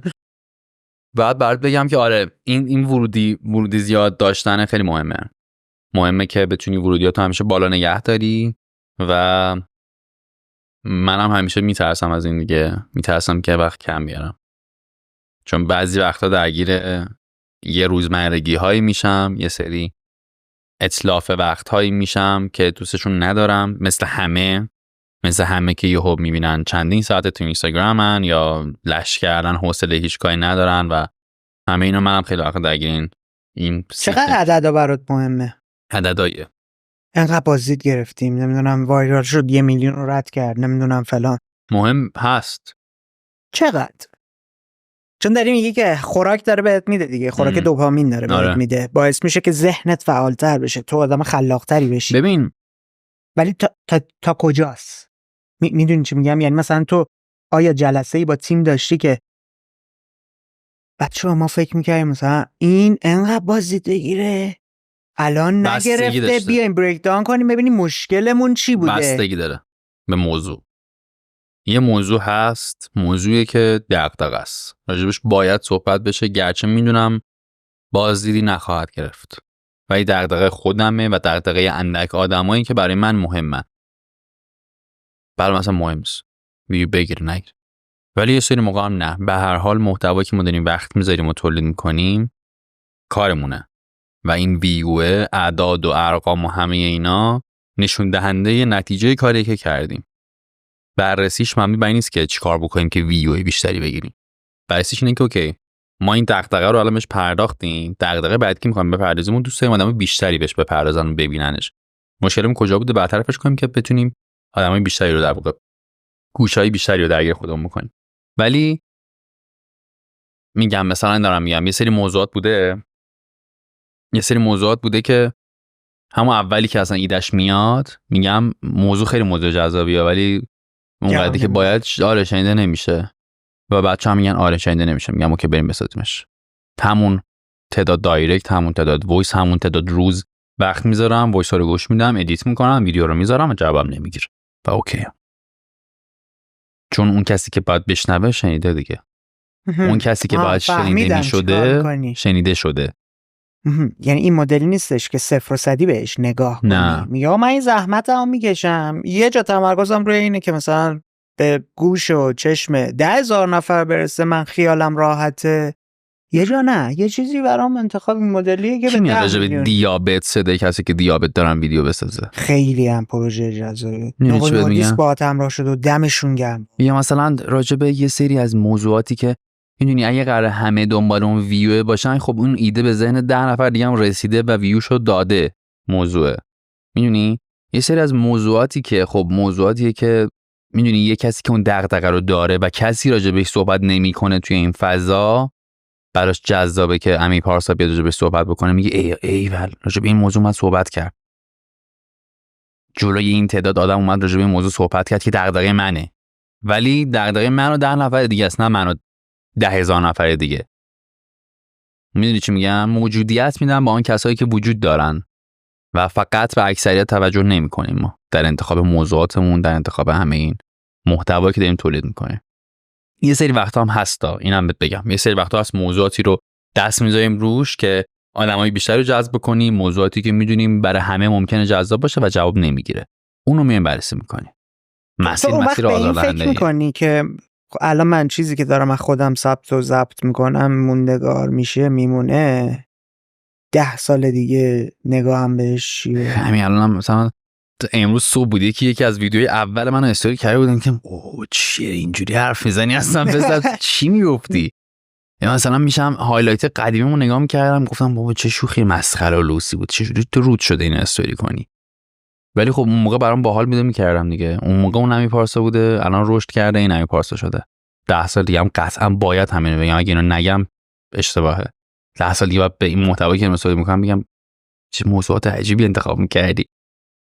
این بار رو به رشد باشه دیگه، رو به بالا باشه. ولی مسیر رو میخوای ادامه بدی؟ آره. چرا ادامه ندم؟ چرا ادامه بدی؟ چرا ادامه ندم؟ الان انرژیت بالا، توی 10-20 زندگیت هستی، خب سر حالی، خسته نشدی، بدنت سرپاه به قول خب چرا ادامه ندم پس با همه این چیزایی که داری میگی؟ بزرگتر که میشه آدم، تو مسیر جلوتر که میره، دوچار یه رخوتی میشه. همون چیزی که تو قدلم کردی، بتونی آدما رو بکشی بیرون، مسئولیتاشون بیشتر میشه. بله طبیعتا. و تمرکزشون روی یه سری مسائل دیگه یا یه جنس دیگه بله طبیعتا بیشتر میشه. خیلی هم میترسم از اون دوران، چون دیدم کسایی که همین دقیقا مسئولیتشون زیاد شده یا تمرکزشون رو چیزای دیگه زیاد شده و آن چیزی که باهاش شناخته شدن، باهاش دیده شدن و متاشون بوده از دست رفته، مردن، از یادها رفتن. من نمیخواستم اینو بگم ولی همینه. از زندگی کردن فاصله میگیرن، تبدیل میشن به کسانی که دارن زیست میکنن. این ترسناکه. برای خود منم خیلی ترسناکه و ترسناکیش وجود داره. به حال بخش از این دنیای امروزیه که به وجود اومده به واسطه همین توجهات، صنعت توجه و سوشال مدیا، زندگی ها و همه اینها. و من هم به هر حال منم یکی از مهرهای این بازیم و مهره بازی هم دیگه. میدونی واسه همین اینم بخش از مسیره. باش اوکی نیستم ولی تو جلسات بعدی تراپی هم حتما راجع بهش صحبت میکنم که باش اوکی بشم. آره. و کجا داری میبریش؟ چیو؟ مسیره رو. بذار بی‌طرف هم حرف بزنیم دیگه. یکی مثل من مدیوم‌های مختلف و هی دیده چه اتفاقاتی براش افتاده. یه زمانی تو دهه 70 آدما روی کتابه داشتن مانور میدادن، میگفتن من کتاب فلان رو منتشر کردم، فلان کار رو ثبت کردم از خودم، فلان اثر رو گذاشتم. اومد جلوتر دیدن سریعتر، راحتتر، با سانسور کمتر میتونن اونو توی بلاگ نویسی داشته باشن. دوران شیرینه مثلا گودر را افتادش، مثلا یه کامیونیتی عجیبی اون برداشتن فعالیت میکردن. اومد جلوتر، هی مدیوم ها عوض شد. من مطمئنم الان نه 5 سال دیگه نه 10 سال دیگه 100% دیگه اینستاگرام اون چیزی که امروز هست نخواهد بود. یک سری چیزهای دیگه ایه. تو تا حالا به این فکر کردی الان من انتخاب کردم قصه گویی توی حالا 2 تا لاین مختلف، یکی با استوریام، یکی با ریلایی که دارم تولید میکنم، محتوای صوتی که از آدم ها میگیرم و دارم یه خروجی میکنم. به این فکر کردی که گام بعدی شخص خودت چی باشه؟ آره من بهش فکر کردم، برنامه‌ریزی کردم، زخمیشم کردم و در پروسه اجرام هست. ولی میخوام میدونی نکته‌ام چیه؟ میخوام ببینم تو یه سری روش ها و یه سری ابزارهای عمیق‌تر رو پیدا کردی، مثلا قصه گویی، مثل طنزه، مثل طراحی معماری داستان‌های تاثیرگذار که آدم‌ها رو با اون ویژگی‌ها به فکر فرو ببره، به زندگی برگردونه. و بعد حالا الان چیزی که انتخاب کردی اینه که در قالب استوری و در قالب ویدیوهای کوتاه اینستاگرامی انجامش بدی. بعدن شاید در قالب‌های دیگه انجامش بدم. اگه بخوای بریم ته زندگیت، دوست داری بگن چیه، چی کار کرده، ببین. چی بوده؟ من حالا به فیلدهای مختلفی علاقه دارم خیلی که هنوز سمتشون نرفتم. مثلا نویسندگی رو من خیلی دوست دارم. چرا میگی سمتش نرفتی برادر من؟ آره محتوای جدی نوشتاری داری تولید می‌کنی. آره ولی اون نویسندگی که تو ذهنمه که متفاوته با کاری که الان دارم میکنم. فیکشن بنویسی. آره ولی داستانی که وجود داره اینه که تمرینم واسش میکنم، خیلی مینویسم ولی هیچ وقت هیچ جا اونقدر پابلیکش نکردم. چیزی که می‌خواستم به راجع بهت بگم اون تهشه که میگی اون ته چیه؟ یک اثری گذاشتن که از یادها نری. مهمترین کاریه که به نظر من کسایی که در این حوزه دارن تلاش میکنن تلاش اصلیش مسمونه. یک کاری بکنن که در ذهنها بمونن. انیمیشن کوکو رو دیدی؟ اونو اگه حالا کسی ندیده ببینه، خیلی انیمیشن قشنگه. یه چیزی که خیلی برای من جذاب بود وقتی که یکی میمیره هنوز هست اون دنیاه. خب وقتی از اون دنیا میره که از یادها بره. آخرین نفری که تو رو میشناسه و به یاد میارتت از دنیا بره تو هم رفتی. مگر اینکه یک آثاری ازت به جا مونده باشه. اون آثار بمونه تو هم در یادها میمونی و در اون دنیا زنده خواهی بود. و اون زنده بودن و زندگی کردن یک تلاشی که به نظر من آدما با آثاری که دارن تولید میکنن، حالا این آثار ممکنه یک کتاب باشه، یک فیلم باشه، یک آهنگ باشه یا یک احساسی باشه که تو در یک نفری ایجاد میکنی. یعنی من یک ویدیویی میسازم به یک نفری که هیچ وقت شنیده نشده حس شنیده شدن میدم، یا یک حرفی زده میشه به واسطه رسانه من منتشر میشه که اون حرف رو زندگی یک تأثیری میذاره و تو ذهنش میمونه که اون حرف رو پیج امی پارسا من دیدم یا امی پارسا گفت. اون اثر تو گذاشتی. آثاری که وجود داشته، حالا اون آثار میگم خیلی وقت کتابه، فیلم، موزیک، خیلی وقتا میگه احساسه. ما خیلی خوب نمیگیم تو تیممون نه به پول. اول از همه پیشنهاده گنده میاد، گنده‌ای که زندگی عوض میشه. یعنی به این فکر میکنم این پول بیاد ماشین فلانو میخرم، خونه فلانو میگیرم، دیگه چی میخوام، زندگی میکنم دیگه. و نمیگیم. چرا؟ چون با ارزش‌های ما در تضاد. ارزش‌هایی که دارم راجعش حرف میزنم ارزش‌هایی که از همون چراییه محمد معتمدی عزیز، مرسی ازت، از همون چراییه به وجود اومده. یعنی ما چراییه رو پیدا کردیم، قدم بعدیش ارزش‌هایی که با اون چراییه شکل میگیره و اون پولی که میخواد بیاد با اون ارزش‌ها در تضاده. پس راحت میگیم نه.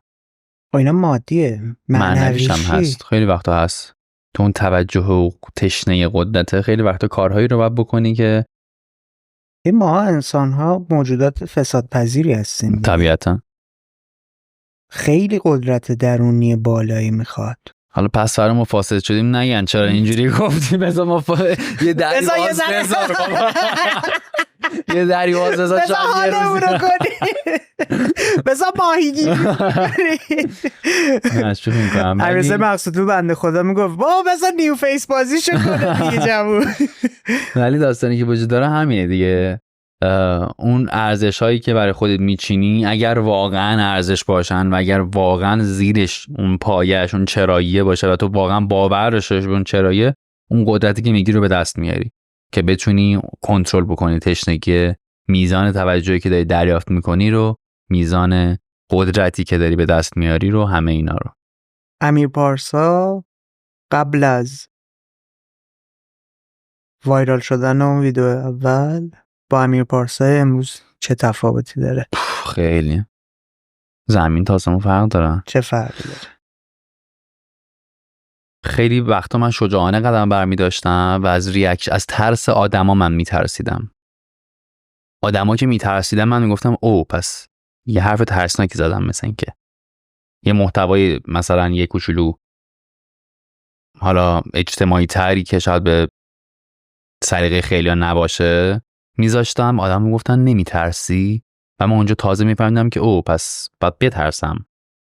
میدونی؟ ترسای حکومتی و اینا. آره. نه من خیلی میدونم دارم از جا شروع میکنم. میگم که از ریاکشن آدما من تازه میفهمیدم که یه جا باید بترسم. و میخوام بگم که این ریاکشن آدما تازه من فهمیدم که چقدر میتونه رو من تاثیرگذار باشه. یعنی یک کسی که میومد من در تیره از خودم قرار میدادم و تیرش رو طرف میزد، میخورد به من. خب و میخورد، تازه من فهمیدم که اوکی اونجایی که زخمی وجود داره که من باید برم تازه در همین پروسه رشته که بهت گفتم که پیج میدوید، منم پشتش میدویدم، تیر میزدم، منم جای زخممو میفهمیدم. فهیم عطار یک نویسنده مورد علاقه منه، یه متن نوشته بود، چی میگفت خدایا، میگفتش که میشه ارو بخونم؟ بذار سرچش کنم بخونم برچون حیفه که آخر متنشه ها یه جملهش تو ذهنم مونده بود. نوشته که نوشتن خوب است، هم برای کسی که می نویسد و هم برای کسی که می خواند. نگارنده جای نیش پشه هایش رو می خاراند و خواننده می فهمد چند تا نیش خورده. خب این نوشتنه و جای نیش پشه رو خاروندن، من دارم می نویسم و جای نیش پشه مخاطب رو می خارونم و مخاطب می فهمه چند تا نیش خورده. خیلی وقت کامنت های آدم هم همینه، کامنتشو میذاره و جای رو میخارونه که من نمیدونستم نیش داره اونجا. میدونی؟ واسه همین سه زخمایی که عقب سربسته شده بوده رو میاد میخراشه، خونه را میفته، سوزشه. یه چیزی رو زیر اولش من نمیترسیدم چون اصلا برام غریب بود یه همچین دردهایی رو تجربه کردن و تا حالا تجربه نکرده بودم مورد قضاوت دیگران قرار بگیرم، در تیر ازشون باشن و تیر بزنن آدما. همیشه نقطه امنی داشتن. آره بدم میزنن. یعنی تو ممکنه مثلا 1000 تا چیز باحال دمت گرم بشنوی ولی اون یه دونه 1000 تا کامنت خوب، یه کامنت بد. آره واقعا. ولی برام غریب بود و اصلا آشنا نبودم با دنیاش. همونطوری که میگم یه سری جاهایی که بعد میترسیدم، مثل بچه‌ای که هنوز سمت آتیش نرفته نمیدونه دست بزنه با آتیش میسوزونه، میبره نزدیک، یکی عدو داره میگه نکن ولی بچه نمیدونه دست میزنه تازه میسوزه. ولی تا اینجا رو خیلی شجاعانه داره میره، قبل از اینکه دستش بخوره خیلی شجاعانه رفت، در حالی که همه عدو دارن میگه وای این داره چیکار میکنه، وای داره چیکار، در حالی که اون نمیدونه. منم همین بچه بودم، نمیدونستم که ممکنه بسوزم و رفتم و همم گفتن که او این داره چیکار میکنه، چقدر شجاع فلان. بعد تازه سوختم گفتم اوکی پس این میسوزونه. ولی به خاطر اینکه استفاده مثبت میکردم از این داستان و جای نیشمو میفهمیدم، جای نیشایی که خوردم و برام کار میکرد. ترس منو بازدارنده نبود، ترس اتفاقا باعث میشد که اون کارا رو انجام بدم. ولی این هم بهت بگم که سعی میکردم با خوندن بیشتر، با دیدن بیشتر، با آگاهی بیشتر سپر خودم رو کلفتر بکنم که تیره بهم نخوره. نمیگم کله خراباز در می آوردم یا یه جایی که میدونستم ممکنه حرف بدی بشنوم پا میذاشتم. نه، حواسم به این موضوع بود.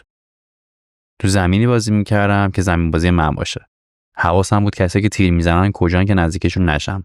با این حال باز تیر میخوردم ولی میخوام بگم که مراقب هم بودم. خیلی هم آدم قوی نیستم بگم من قویم هر کی هرچی بگه یه برم. نه، شده یارو یه حرف بزنه من 3 روز تو رختاق بیرون نیومدم به خاطر حرفی که زده و هیچ وقت هم طرف نفهمیده که با یه حرفش این کارو با من کرده، دهنم سرویس شده. من داشتم یه بار به تراپیستم میگفتم که آیا آدم‌هایی که در رابطه هستن موفق‌تر و خوشحال‌ترن یا آدم‌هایی که در رابطه نیستن وقت بیشتری دارن و موفق‌تر و خوشحال‌ترن؟ این بحثی که من خیلی وقت با دوستام میکنم.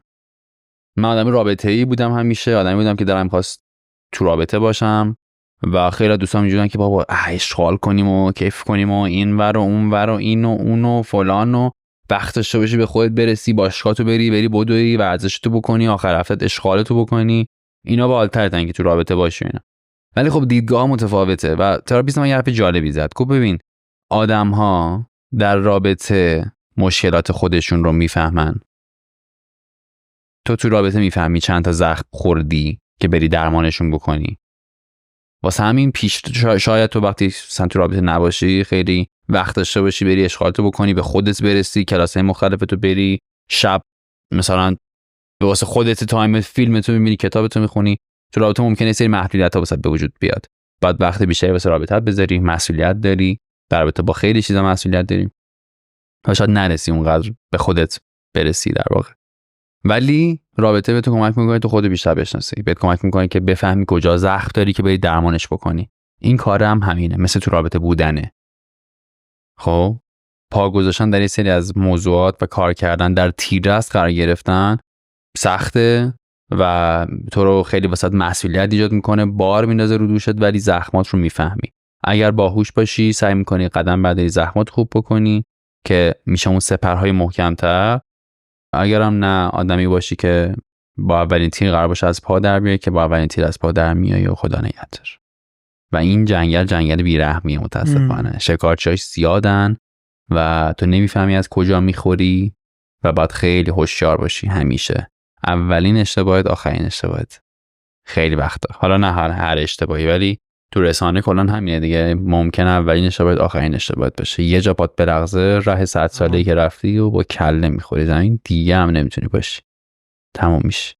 و این تموم شدنه ترسناک‌ترین اتفاقیه که هر کسی میترسه ازش. حالا من میدونی چی بیشتر از همه ترس برام ایجاد میکنه؟ اینکه نکنه من محصول اون اتفاق، اون کار، اون پلتفرم بشم.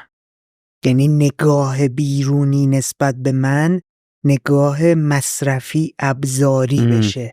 یه منو آدم ندونن. میدونی آره موجودیتت به وجود این مسئله داشته باشه. آفرین. یعنی انقدر در هم تنیده بشم با اون عدد و ارقام و اون مخاطبه و اون رسانه. این داستان چیه؟ باید موافقم، خیلی ترسناکه و خیلی قدرت زیادی میخواد که خودتو کنترل بکنی. چون من میبینم اطرافیانم رو که شاید بهش گفت تازه واردن، شاید بگم که اول راه این مسیرن و خیلی درگیر این موضوعن. همه زندگیش طرف ویوه و ویدیوش که رفته تو اکسپلور یک موفقیت تلقی میکنه و باحال، خیلی باحال. خودم خوشحال میشه ایول تو میخواستی دیده بشی و شدی. ولی اینو ته ماجرا میدونن. ویدیوم رفت تو اکسپلور، تمام. چیکار کردم که این ویدیوم رفت تو اکسپلور؟ شوخی کردم، بیام شوخی کنم. طرف به طور مثال دارم میگم یک شغل جدی داره، خب، و الان دنبال اینه که یک ویدیوی طنز بسازه با شغل جدیش که بره تو اکسپلور که چی بشه؟ که ویو بگیره. که چی بشه؟ این همون به مسیر مخاطب رفتن است. مخاطب اگه قرار باشه تو رو جایی ببره، بدون به جایی میبرتت که خیلی رو سطحه و خیلی جایی که شاید دوست نداشته باشیش و با خود واقعیت فرق داشته باشه. خیلی وقتا من این سری یوتیوبرها رو میبینم پشمام میریزه که چه محتوایی تو تولید میکنی.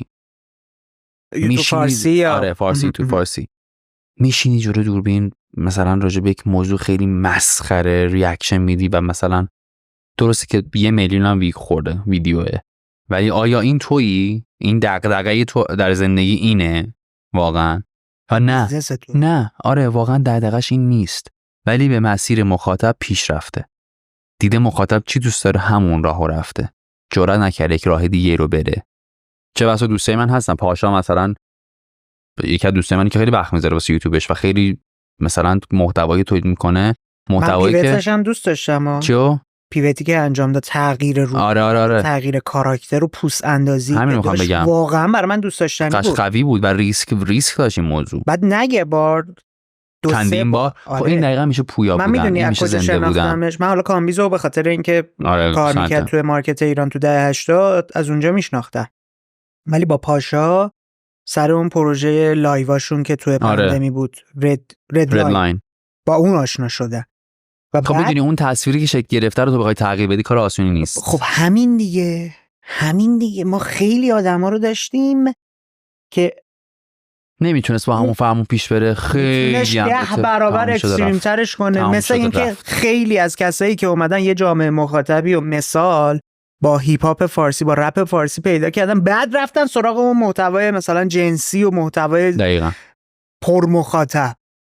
دقیقاً همینه. به خاطر اینکه اون ولی برگشت داره هر روزم داره هی بیشتر میکنه، یعنی هم متوجه میشم دیگه، هم داره خود گذشتش رو نقد میکنه غیر مستقیم، هم داره اون جریان. خب این میشه پویا بودن، این میشه این میشه اون ریسکه، اون میشه اون شجاعته، اون میشه که تو به خاطر مخاطبت کاری نکنی، کاری بکنی که مخاطبت به خاطر تو بیاد کاری انجام بده.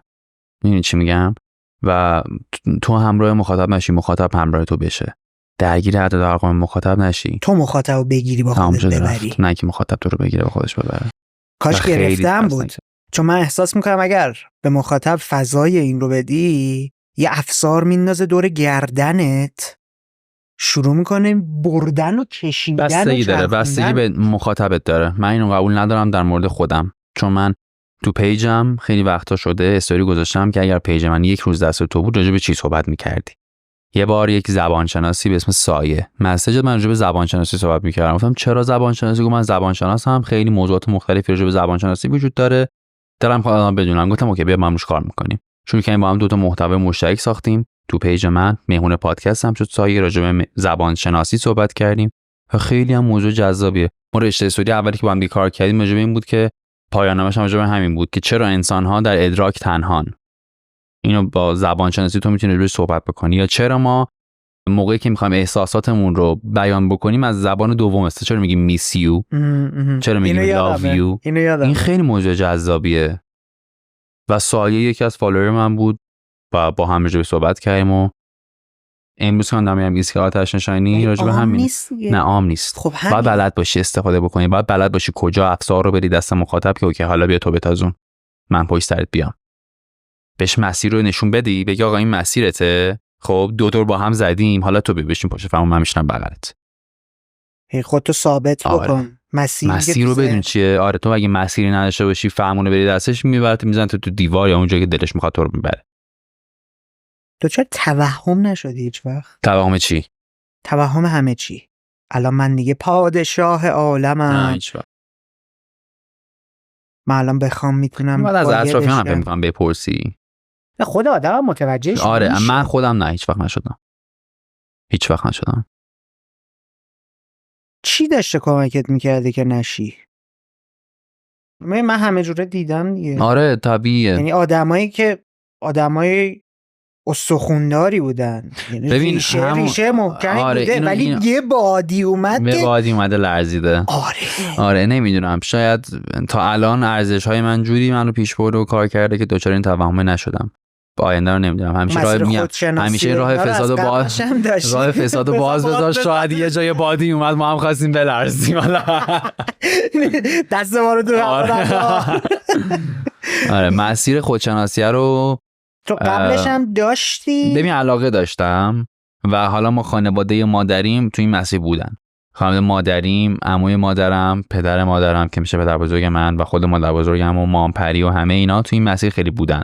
هم تو مسیر روانشناسی، هم تو مسیر خودشناسی، مطالعاتی که میکردن، بحثایی که توی خانواده‌مون شکل میگرفت، در خانواده مادریم بیشتر محفلایی که من میرفتم و مثلا عموی مادرم اونجا سخنرانی میکرد، دکتر بود صحبت میکرد در رابطه با خودشناسی، بحث اون من بچه بودم راجع به یونگ و اوشو و همه اینا، تحلیل کتاب مثلا یونگ و اوشو و اینا بود.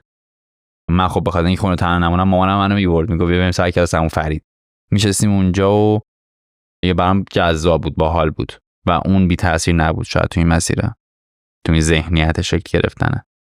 که میگی یه چیزی داشته که انسان باعث واسه آدم شده- جالب میشه دیگه. تو برای خودت جالب میشی، رفتارت و ریاکشنات برای خودت جالب میشن. چرا من این کارو کردم؟ چرا من به این موضوع فکر کردم؟ چرا این برای من جذابه؟ چراها تو ذهنت بولد میشن و میری دنبال جوابشون که اون چراها رو پیدا بکنی و اینقدر برای جذابه. پرسشگری خودشناسی رابطه مستقیم داره. قبلترم که گفتی خودشناسی با خلاقیت رابطه مستقیم داره. همین خلاقیت به نظر من یک ابزاریه، یک کمربندیه که تو تعداد آدمای بیشتری رو دور هم دیگه جمع بکنی. میدونی اون توجهی که میگن اول ویدیو، توجه که تو داری توجه جلب میکنی. خلاقیت اینه. خلاقیت خوشگلاسیانه موضوعیه که شاید خوشگل نباشه و تو میتونی آدمای بیشتری رو جذب کنی. بر همین هرچه خلاق‌تر باشی پرطرفدارتری گاهن آدمو دوستت دارن. اگه بخوای بگی که با این کار خلاقیت هیچ وقت نمیمیره، میگی با چه کار؟ نوشتن. مشتاق باشیم که 20 سال دیگه تو رو به عنوان یه نویسنده بشناسیم؟ نمیدونم، شاید. الان دیگه راجع به این موضوع منظرم نمیشه صحبت کرد. یعنی قدیم تو میتونستی بگی 10 سال دیگه کجا میخوای باشی، چی کار میخوای بشی. الان تو نمیتونی 20 سال دیگه اصلا تو بدونی. نمیتونی پیش بینی کنی. آره، ولی هدف گذاریه چی؟ هدف گذاری 20 سالیه نیست، زودتره. آره زودتره.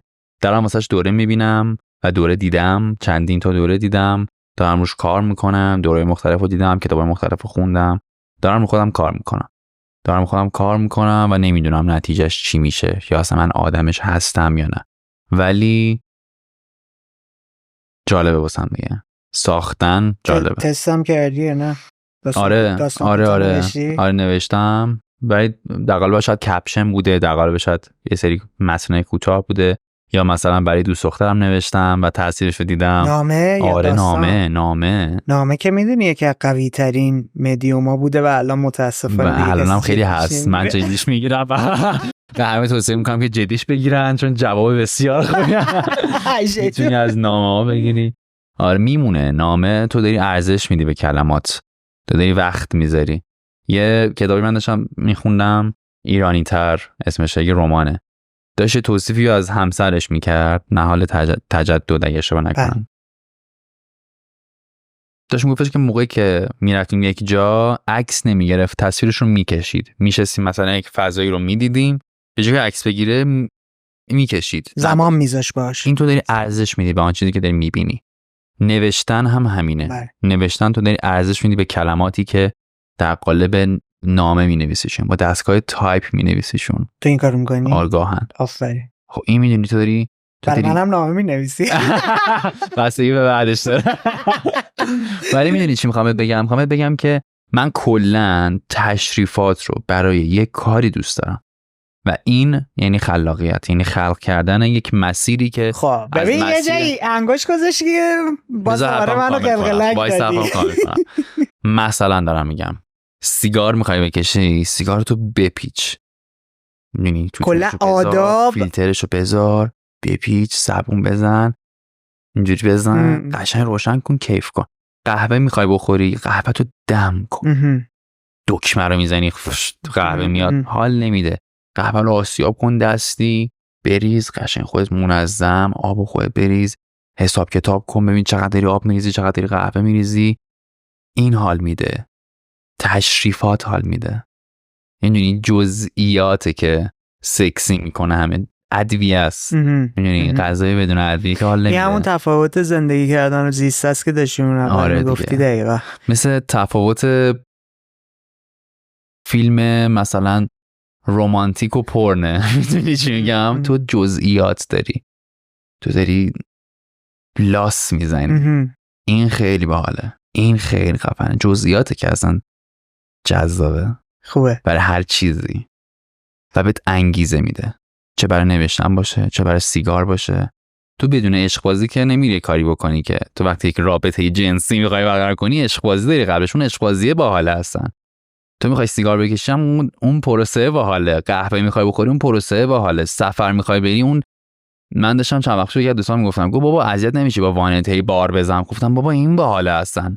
بار میخوام درگیرش افتخار بشم. میکنم. من تو جاده دارم میرم، تو آینه نگاه میکنم، میگم به چه باری زدم، چیدم قشنگ همه چون محکم سفت، جاهای مختلف میرم هی نگاه میکنم، میگم نه بار سفت بسته شده. حال میکنم با مسیره، با بار زدن، با سفر، با اینکه من بار زدم و همه چی بردم. همینش حال میده، تشریفاتش حال میده دیگه، عشق بازی همه اینا. خوبه. بر خلاقیتت هم آدابی داری؟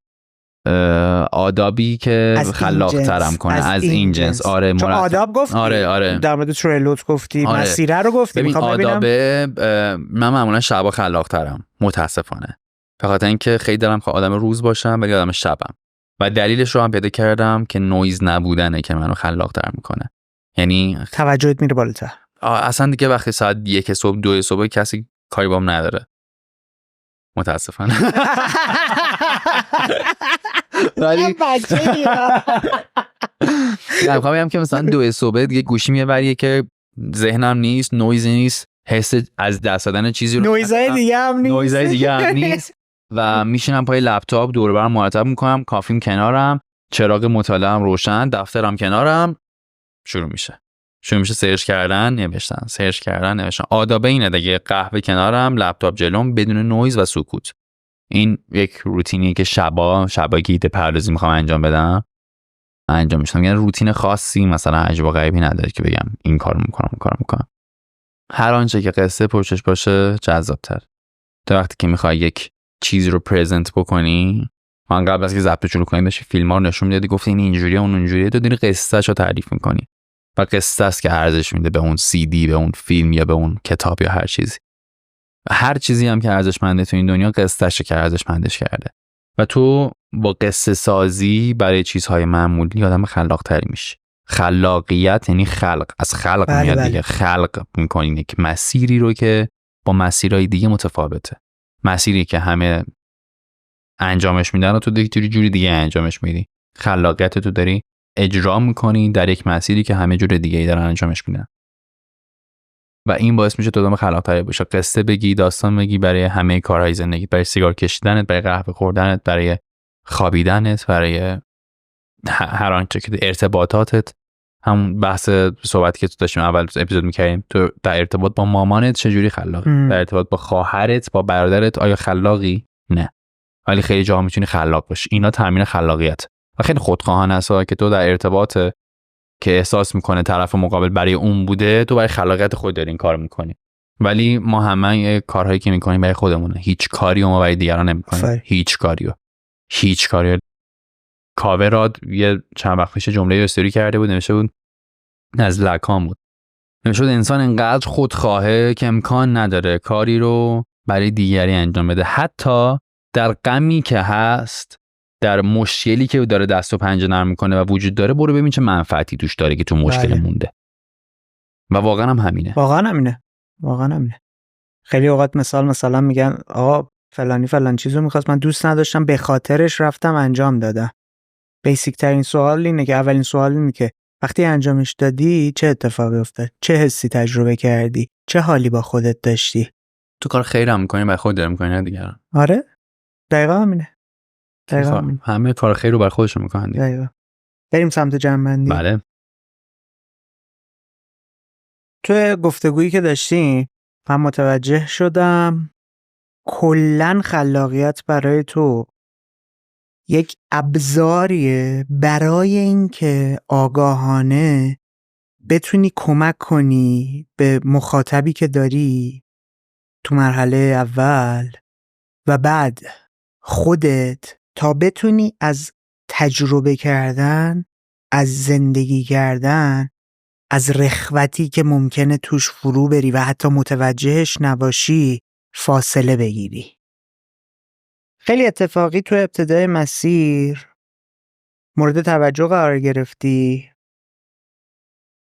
باعث نشد که خودت رو ببازی، بگی که حالا که مرکز توجه همون فرمون رو پیش برم. با سوال کردن از خودت متوجه شدی روی چه موضوعاتی باید دست بذاری. فهمیدی که دغدغه‌های شخصی چیه. تو طول مسیر اگر دغدغه بیرونی هم اومد، پیشنهادی هم اومد، وایسادی از بغل نگاش کردی که من چه ارتباطی با این دارم، با این ایده، با این موضوع. اگر مال خودت میشد میرفتی سمتش، برش میداشتی، اگر نه ازش گذر میکردی میرفتی. هیچ وقت خودت رو نسپردی به این تفکر که من چیکار کنم که توجه بیشتری بگیرم، چیکار کنم که بهبه و چهچه بیشتری بشنوم. و این در حالی بود که وقتی روی کوزی کورنرت متمرکز شدیم، متوجه شدیم این تشویق بیرونیه، این مورد توجه و تمجید قرار گرفتنه کمک میکنه که دوپامین راش رو تجربه کنی، یه حس خوبی بهت داده بشه که ذهنت باش فعالتر بشه، شروع کنه ایده ها به سرعت اومدن. از اونجایی که آدمی هستی که دنبال یادگیریه، حالا به عنوان مثال حرفی که خودت میزدی، میگفتی یه جایی به بعد پیجه باعث شد که خود من بدوم برم یاد بگیرم، بدوم برم تجربه کنم، بدوم برم آدم عمیق‌تری بشم که عقب نمونم از اتفاقه، حرف برای گفتن داشته باشم، تکراری نشم، ورودیام بیشتر از خروجیام باشم. آفرین. این تشنه یاد گرفتن، رشد کردنه باعث شد تو طول مسیر امیرپارسا برای خودش آدم خلاقتری هم بشه، تکنیک‌ها رو یاد بگیره، با آدم‌های مختلفی آشنا بشه که الان که بهش نگاه میکنیم متوجه شده که یک رقص عجیبی بین خودش و خلاقیت وجود داره که حالا به عنوان مثال داریم میگه که این خلاقیت لزوما نباید توی یک اثر خلق کردنه باشه، میتونه توی ارتباط دو نفره عادی معمول بین تو و خانوادت باشه، بین تو با پارتنرت باشه، بین تو با رفیقت باشه. و این خلق کردنه رو نیومدی همینجا رها کنی بگی که دارم خلقش میکنم و تمام. میگی که وقتی میری سمت این که تبدیلش میکنی به یه آدابی، تبدیلش میکنی به یه فرایندی که حالا وقت بیشتری برش صرف میکنی، جزئیات بیشتری رو واردش میکنی، کیفیت تجربه و کیفیت خلق کردنه و اون حس و اون تجربه‌ای که میخواد برای تو ایجاد کنه رو متفاوت میکنی. حالا تو پرانتز مثلا تو مثال نامه ها که گفتی حتی تاثیرگذاریش رو هم داری تجربه میکنی که چقدر میتونه اثرگذار باشه. یه مثال جالبی داشتی در مورد اینکه قدیم آدم ها میشستن یه صحنه رو نقاشی میکردن، طرف مثلا 20 روز برای یک قابی که امروز تو توی کسری از ثانیه داری ثبتش میکنی وقت میذاشته. خب ارتباطی که با اون پیدا میکرده، کیفیتش، لذتی که برده، قصه‌ای که برای خودش داشته، کاملا متوجه میشی که متفاوت بوده، هست و خواهد بود. از طرف دیگه اومدی گفتی که یکی از چیزایی که تو رو متوجه کرد تو خلاقیت میتونی آدم تاثیرگذارتری باشی، ماجرای داستان بود، قصه گفتنه بود. چطوری قصه گفتنه بود؟ قصه‌ای که تبدیلش کنه به یه تجربه، قصه‌ای که آدم‌ها رو از هر جایی، با هر سوادی، با هر سنی، با هر بک‌گراند اقتصادی و اجتماعی که هستن بتونه درگیر کنه و یک چیزی رو بهشون بده. صرفاً درگیر کننده از لحاظ سرگرمی هم نباشه، به یه سوال وادارشون، یک ارتباطی بگیره. منم اینو تجربه کردم، این قصه چی میشه؟ واقعا چرا ما فلان کارو داریم میکنیم؟ وقتی متوجه این شدی، متوجه اثرگذاری که میتونی روی آدم ها داشته باشی هم شدی. و از یک جایی به بعد احساس مسئولیت کردی، برای همین حاضر نشدی تن به خیلی کارها بدی، خیلی فرصتها، خیلی پیشنهادها بدی. اومدی نگاه کردی ببینی چه کد اخلاقی داری، چه ارزش‌هایی داری، میخوای کی باشی، میخوای چی باشی. چیزایی که رشد بچگی مسیری که طی کردی، خانواده کمک کرده بود توی تو شکل بگیره. ارزش‌ها و دغدغه‌هایی که به واسطه تجربیاتی که توی کودکی داشتی تو رو ساخته بوده. در مورد این صحبت کردیم که این دیده شدنه قدرتی که بهت میده کنارش چه چیزهایی رو ایجاد میکنه. دیدیم که ترسرم داره میاره، ولی خیلی خوشگل داری مدیریتش میکنی، داری مهارش میکنی.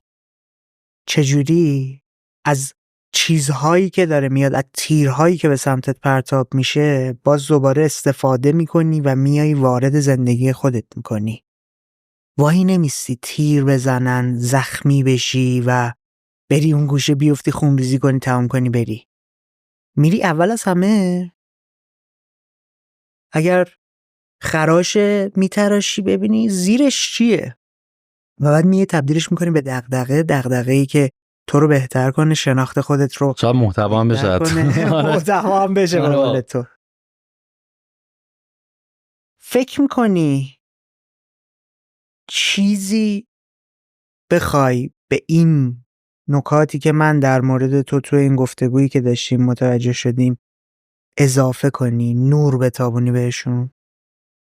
خیلی وقتا که من صحبت میکنم، حالا با تو، با دوستام یا هر چیز دیگه ای، خیلی بیشتر راجع به خودم میفهمم و خیلی آگاه تر میشم. یه جمله بود میگه بهترین راه یادگیری یاد دادنه و نوشتن خوبیش همینه. تاکید در رابطه با نوشتن خوبیش همینه که تو وقتی داری مینویسی راجع به یک موضوعی، هم داری مینویسی، داری لمسش میکنی، هم تو ذهنت داری بیانش میکنی و هم داری خودت میشنویش. از چندین تا حست داری استفاده میکنی که اون موضوع رو بررسی بکنی و بشنوی و تکرارش بکنی و خیلی بیشتر باعث یادگیریت میشه و باعث خلاقیتت میشه و همه اینا.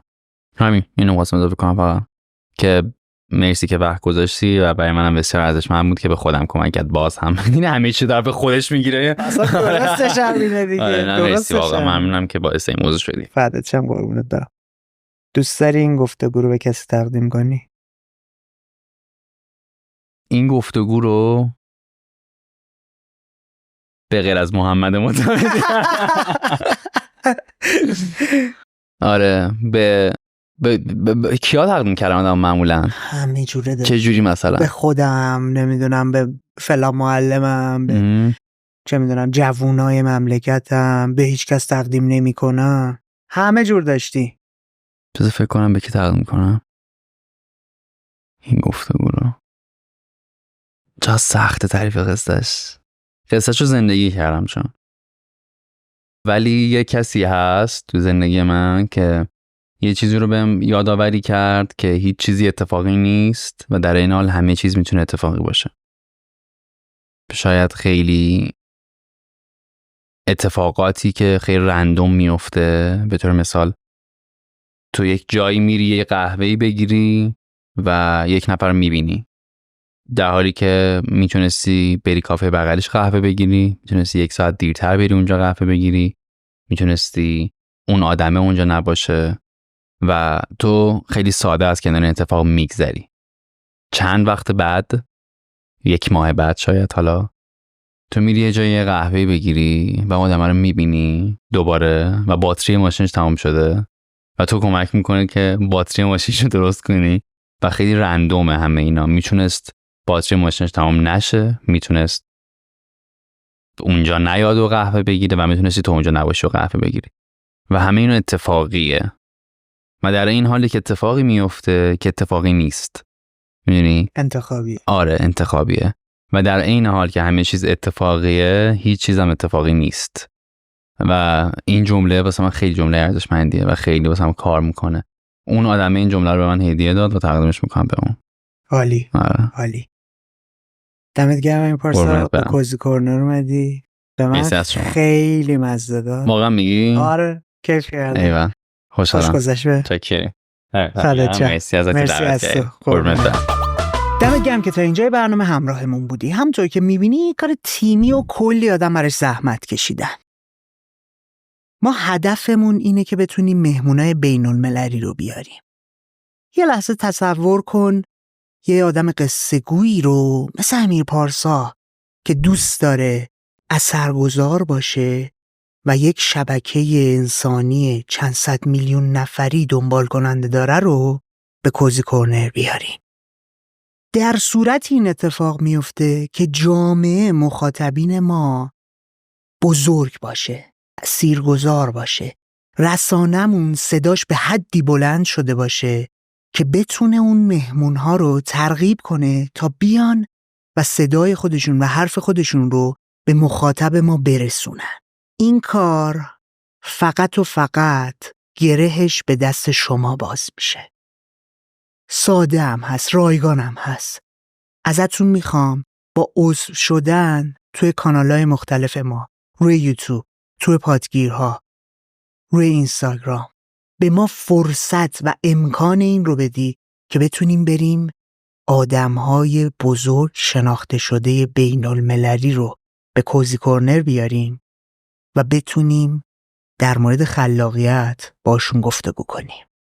مراقب خودت باش، به زودی میبینمت.